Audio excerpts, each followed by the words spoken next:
Okay. Sit. I always have Scout sit before I go in the house. Have him sit. I step through. We're accentuating the fact that this is our boundary. He waits till I come back. It doesn't matter if he barks as long as he sits and stays there. We know that the barking when he's excited is his problem. So anyway, I came back next to him. He was still sitting. Okay. If he tries to pull you, walk slower and just tap him. Make sure that you reinforce that calm, non-pulling walk through the threshold so he doesn't start pulling you around everywhere again. And I'm going to come out as well. So I'm going to close the door first. I'm going to have him sit before I open the door. And then I'm going to open the door. You probably can't see him. So, okay. Sit, have him sit right in front of the doorway so you can see him, and then step out. No, if he pops up, you say no and just kind of pull up a little bit of pressure. He's got to wait there till you come back. Okay, then he comes out with you. If you're by yourself, you're going to have to do a little left turn. Always turn into him. You're going to do that little turn so you can close the door. So you're always turning into him because that way he always ends up next to you. It's also a very dominant move that helps you a lot. Sit. So much better than turning right and dragging him around. If he feels a tight leash, he's likely to pull against it. The pulling will get worse and worse. So you always turn into him. If you're going to go right, you do a left turn, okay, to go right. So if you're walking him, you need to go right. Turn left to go right. Every time you do that move, his old leash pulling problems get a little bit less and less. Now we're going to do a couple more boundaries, the gateway and the curbs. We're having him sit before we go out onto the street through this gate. This is a very exciting boundary for him because it's the gateway that leads out to the real world. So it's a sit. And I don't know if you could see him there. Okay, so I'm going to put him here. Sit. Because I don't know how much the camera is picking up, so I'm going to have him sit right at the threshold. He's sitting and waiting. I go back to get him. Okay, and here again I have a gate that I have to close by myself, so I turn left into him. And if he pulls, it's just a tap. You probably saw what I did. I tapped and turned. The leash is always loose because if he pulls, I tap. It's tap, whoops, it's tap and release, tap and release. We have a dog training class happening right there. All the dogs are in their cars and barking and stuff, and it's really a good time to do this video for you because you can see how to handle him when he's really excited, when there's a lot going on. So now, okay, come on buddy, we're going to walk over to the curb, do the same thing at the curb. And then we're going to, here at the curb, we're going to do a little sit stay. While I walk around him both ways. And I always start the walk this way, so I've got the waiting at the doorway boundary, I've got the gateway boundary, I've got the curb boundary. Okay, we go across the street. The street is a calm zone. You're never letting the dog pull you across. See how he's not pulling? Maybe barking, but he's not pulling. He's staying right next to me. And then on the other side, you have him sit, release him to be free, go. And he's barking at the cameraman. He's barking at them. But, you know, he has a tendency to bark at everything. That's his little nervous problem. But what you really want to make sure is not happening is the tight leash. And also, come. If he's barking at somebody, call him back to come to you. Step into him, get him out of there. Sit. Over time, if you don't continue to correct him, and tell him to be quiet and say his name all the time, which is literally you're responding to that barking. If you don't do that for a period of time, I think the barking will slowly fade away. If you keep correcting him, I'm going to do a down. If you keep correcting him, no, it's a rock on the ground. He is just a 6-month-old puppy too.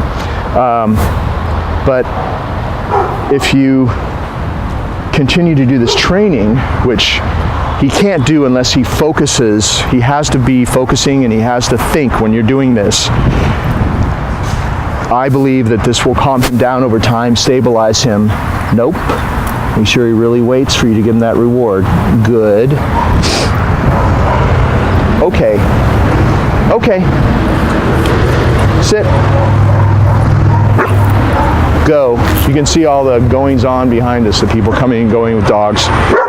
So this is a good place to make the video because you see how I'm dealing with all the excitement and the barking.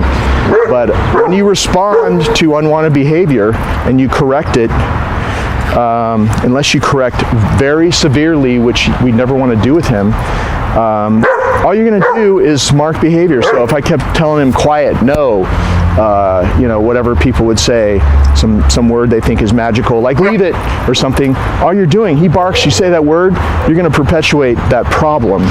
So since I think his issue comes from inside him somewhere, where he's just this way,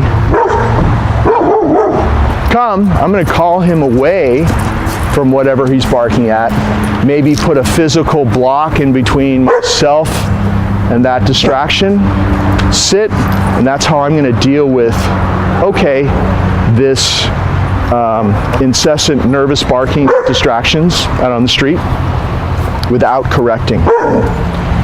Sit. Okay.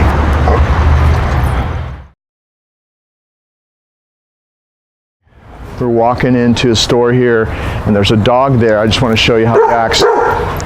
See, he'll turn away because I practice calling him away from a lot of distractions, including dogs. So he sees a dog, he sees a person, come, I can call him away and it's not a big deal.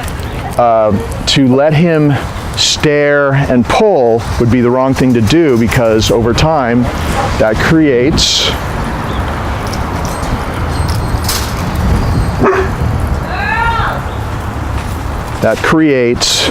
a problem, and so you never even want to let him pull or stare. Staring can lead to overstimulation and a tight leash as well. So if he sees a dog or something like that, come, call him away immediately. Good boy. Because that will become the pattern if you always practice it, and you'll see he'll start to see the dog and he'll just turn away, especially if you back away, because when you back away he's drawn to you. So we came upon this dog. I thought I would show you how to handle that situation. Doesn't mean he's not going to bark, but at least you can get him away from a distraction and get him out of there.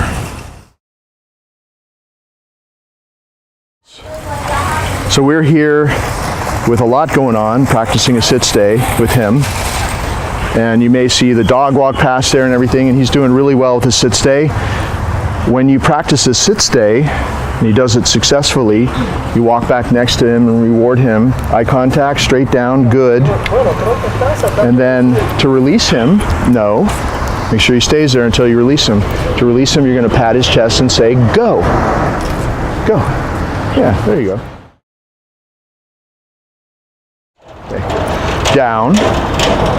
Now we're practicing our down stay, and I decided to do it at the doorway here where people are going to come from this way, they're going to come from behind him, and as people walk past, cars go past here. Nope. Good. I'll reward him as he stays there. And you can do this at your house, of course. You have a lot of places where you can practice a downstay and have the kids run around and have the other dog get walked around and just practice him staying there and paying attention to you. These people are about to walk past the camera. You saw that he, good, he looked over to the left, saw them walking over, looked back at me, he got rewarded. That's the way it's supposed to go, and that's what you're looking for. He doesn't jump up and go over to them. He notices them, then he decides to turn back to you. You reward him for that, and he stays there. And then I practice just a little walk around downstay. And then The way that you release him out of a down is you go back next to him, pat your leg and say, okay, sit. Always have him sit because we always release them out of a calm sit stay. Go, pat his chest and say go.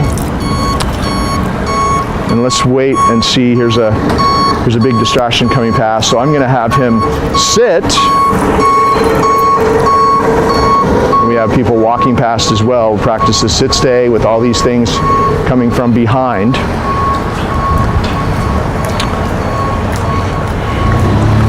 And he gets a reward for this. Good. So as you can see, practicing out in public is very valuable. Go. And I don't have a bunch of kids in my house, but it's kind of a great substitute for practicing in a very active type of environment, and doing it here can really help him handle regular household stresses as well, with lots of children around and things going on. Okay, let's go. Sit. We're always walking him up to the person that we're doing the greeting routine with. And he waits till I step back next to him. He's going to be on my left, so with my right hand, I'm going to pat his chest and say, go say hi. He's going to get the treat. Come. Good. And I'm going to call him back to come to me. So we're sitting. No, if he pops up, you say no, and you just do this little reset right there, like that. Gently but firmly put him back. So you're not jerking and popping. You're just applying a little bit of pressure. His butt hits the ground, you release. Step away. Hand the treat to the person. Come back next to him. You're never restraining. That leash is always loose. If he pops up, because he's very anticipatory, you just tap and release and he'll put himself back. With your right hand, pat his chest and say, go say hi. Come. Good. And then with your other hand, you can pet him. You're in no danger. Nobody's in any danger of him nipping or biting. So, especially with your family and people he already knows, the problem is jumping with him and being, out of control, hyperactive, obnoxious even. So if he's getting a treat and the other hand's petting, he's not going to be jumping. And we'll show you right now. Go say hi, pet him with the other hand, good. And then he'll usually break away, and always pet him when he comes to you though. Come, and then you can call him away. If he starts getting out of control, just use your come command. Sit. But if the general rule is that if people are always down there to meet him with their hands, then there's no reason for him to jump because all the good stuff's down there. Also, if he jumps on you, no, the hands go away because a correction would just make him want to do it more because you can't correct him severely enough to make him stop. He'll think he's playing. He'll love that. He'd love for you to knee him and push him away and all that. So you teach him everything good happens as long as he stays on all 4 feet. And then when he gets off the 4 feet, it all goes away. No attention at all. That's the best way to combat this jumping thing. So one more time. There's a treat. Nope. You see, he's very anticipatory, so you really have to keep him honest. He really has to wait until you actually, nope. You actually pat his chest and say, go say hi. He's going to get petted, get the treat, come, and then you call back, good. And that's just a great thing to practice. Sit with family members. Everybody takes turn being the person that he's sent to, and then the next person is the one that does the handling part. And it's a really great exercise. You've got the sit stay, you've got the respectful going over, accepting the treat, not jumping. You've got the recall that you get to practice away from people, and it's just a really good little exercise to do. You can do in your backyard, and you could practice and just do it for 2 minutes a day, and it would, every day you did it, every day you do it, it's going to help this puppy get a little bit more calm and stable as time goes on. Okay. Sit. We always lead him up to the crate. It's a little training routine unto itself, the putting him in and out of the crate. He sits and waits. He's never gone into a crate out here in the yard. It's always inside, so he may not want to go in. If you're having issues with him going to the crate, or you think he might not want to go in, take a little treat, no, and go. Toss it in when you say go. And I had to hold this, doors closing automatically, so I had to quickly open that, but probably won't happen when you're in the house. And then, good, he gets a treat when he's in there. And what we do here is we take off his equipment inside the crate. We'd also put it on when he's inside the crate, because it's so much easier to do that when he's in the crate. This is the type of dog that I think would probably, if he was outside of the crate, I'm trying to put stuff on him and he's ducking and bobbing and weaving and collapsing, and it just would be a big production. So if you do it like we've been doing it, it's going to be really easy for you. And you saw how quickly I was able to take off the choke chain and the prong collar. And just to briefly go over the setup here, the choke chain is only for a backup for the training collar. The training collar takes up all of the tightness of the leash, and the choke chain is only for safety. If this prong collar ever comes off accidentally, which sometimes it does, and if it comes off on the street, you need to have a backup. And so they're both attached to the leash, clipped to the leash, and the choke chain takes over when the prong collar comes off. So that's why we always use it. This would be very dangerous to his neck if you used it for training, so because there's no safety, it just would choke him, and that's why we don't use this for training. It's only for safety. It hangs loose all the time when you're doubled up. It's only for that, several times a year or a couple times a year when maybe this comes off. This may look scary, but it's much safer. It's fitted to the size of his neck, so it only closes so far. So you would add a link, or you take off a link like this, or you add a link to make it the right size, and it should just be lightly touching all the way around at all times. If you have put an extra link in it and it's too long, it's going to hang down, and when you do your little taps, it's going to go like that, and that means that it's too big, and that can hurt. So make sure that it's fitted so that it's just lightly touching all the way around. And if it's too tight, that's not good either, so lightly touching. When you take it off, best thing to do is to hang it on the door, because then it doesn't get tangled up in itself. If you just toss it down, it'll get all tangled up, and it takes 10 minutes to untangle. And then the leash and the choke chain you can put wherever you want, of course.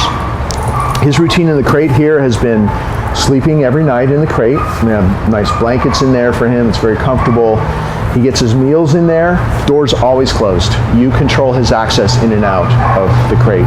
This is his den. Dogs are naturally den animals, so we developed this as the best place for him to be, the coolest place in the world for him to be. In his mind, great stuff happens when he goes in there. I tossed a treat in, he followed it in, he got the treat, he turned around, he got another treat while I took off his collars, and then before I closed the door, I probably gave him another treat, which I would recommend you doing. So every time that you're interacting with him concerning the crate, it's all positive. You're never throwing him in there when you're upset with him, as a punishment. And as you can see from the training, there's really no punishments, not really. And it's just a super positive place, and it's really easy to develop this as his den because he's a den animal. Like he would be prone to finding a cozy place to hide out in and have his little place. So he sleeps in there throughout the day. He is in and out constantly, and his going in the crate is not associated with us leaving or anything else. It's just his routine. He's in, he's out, he's in, he's out. It's always the same routine. He sits and waits for our permission to go through this boundary. Like the other boundaries, it's the same concept. This is a really important boundary because this is the boundary to his den, so you always want to do it this way. And now you have a place where if he's causing a ruckus, don't be mad at him, call him to come on buddy, let's go, and put him away, give him his favorite bone to chew on behind that closed door in that back bedroom or wherever you're going to keep him, the study, wherever. He goes in there, give him his bone, close the door, leave him in that room to chill out, and it's still all very positive. So it's also ready for you to travel with him as well. If you need to have him travel somewhere, you have the crate. He's already very used to it. So when we're going to take him out of the crate, it's just everything in reverse. The first thing I do is I put on this little choke chain, get a little treat here, put my hand through that, and he takes that treat and I draw it over his head. Because if you don't do it that way, he will probably go like this and bob and weave, and it'll be hard to put it on. So you saw what I did. He's munching on that. I just draw it over his head. It's on. And then with the prong collar, you attach the prong collar to this little funny looking buckle. The other thing here is just like a ring, a round ring. It's just a spacer. You don't touch it. Make sure it's not tangled up. So it's not like this, because it won't work if it's tangled up. Just like this. It's attached to the leash. You reach in and you just put it around his neck. It's always the highest collar up, so it's right below his ears and it's above the other collars. And then by feel, you can just clip the leash also to the choke chain. Now you're ready to go. If you're going to take him out in public, make sure you're always doubling up like that. And then the other thing I do, since this is really a training routine in and of itself, putting him in and out of the crate. Good boy. I'm going to reward him when he waits at the boundary like this. Good. I'm going to step back. You don't have to do this every time, but this is what we do here. Nope. If he tries to come out, you say no and give it this little kind of a token closing there. And then what I shoot for is I shoot for being able to step all the way back like this, and he waits. Good. He gets a reward. And then I say, okay, and I allow him to come out, and that's how you allow him to come out. Always close the door, because this is a very exclusive place that he needs, and he loves it in there, because good things happen to him in there, and he can only go in there with your permission. So you put him in exactly like we showed you, and take him out exactly like we showed you, and this little routine helps the overall training. Okay.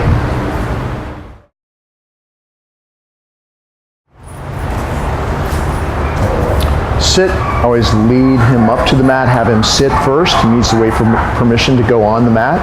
This is always loose, you're never restraining him. Nope, if he tries to jump the gun, you tap him and say no. He needs to wait until your right hand passes his chest and says, go to your mat, walk over with him and say down. If he doesn't go down right away, you just do this. Don't ever repeat the command though. Stay is built into down, obviously, since you've seen from the other clips. We don't say stay, we never have, but down means to stay. Good. You see how I'm rewarding him? Very calmly. With this exercise, he allows you to put it on the mat in front of him. Good. And withdraw, and he takes it off the mat. And I always say good at the moment he takes the food, because I want him to associate that word with getting the treat. I want him to love that word, good. So that's why we do it that way. Timing is really important in a lot of these little things. Making sure that you're calmly giving him the treat. You're calmly giving him the reward. Good. And maybe you pause for a couple seconds, just like we pause like that to release him in the go. Same concept. And I'm just walking around him both ways. Even just doing this with him, and he's just a puppy, and so he's jumpy and he's fidgety, as you can see, but just practicing a downstay where you walk around both ways. And see how he has moved to the edge of the mat there and to this kind of front corner to reset him. Okay. Do your left turn into him. Do another left turn. Walk him right back to where you want him to be. Put him back. Just like that. If he gets crooked, put him back where you want him to be and continue the exercise. I think you should keep it good, real simple for a while. Just get really good at this mat exercise, and just in your living room, outside in your yard, on the pavement, maybe in your kitchen, just having him get used to you walking around like this, just doing this a calm downstay. Work on this. I don't think you have to get fancy with him and practice, extreme distractions, because he's not ready for that yet anyway. Nope. Make sure that he stays down. He's very fidgety. He's got a lot of little nervous habits. Good, and I think that if he can be this way at your house with all the commotion that's there, that's average, common for a household with kids, to get him to be this calm at your place is a challenge. And just shoot for this, because I don't want to make it too hard for you. And I think that for him to do, see how he'll just lose focus so quickly? I think that if you just practice this simple thing of maybe, having him in different spots on the mat where you can walk around him like this, both ways, and he stays in a downstay, and then you reward him, I think that would be a challenge, and every day you did this, he'd be a little bit calmer. Good, and then over time you can add more difficult things, like eventually you have him down on the mat in your living room, you go outside, he's alone in the house, you knock on the door, you ring the doorbell. You should be able to do that pretty quickly. And of course we're going to do more lessons.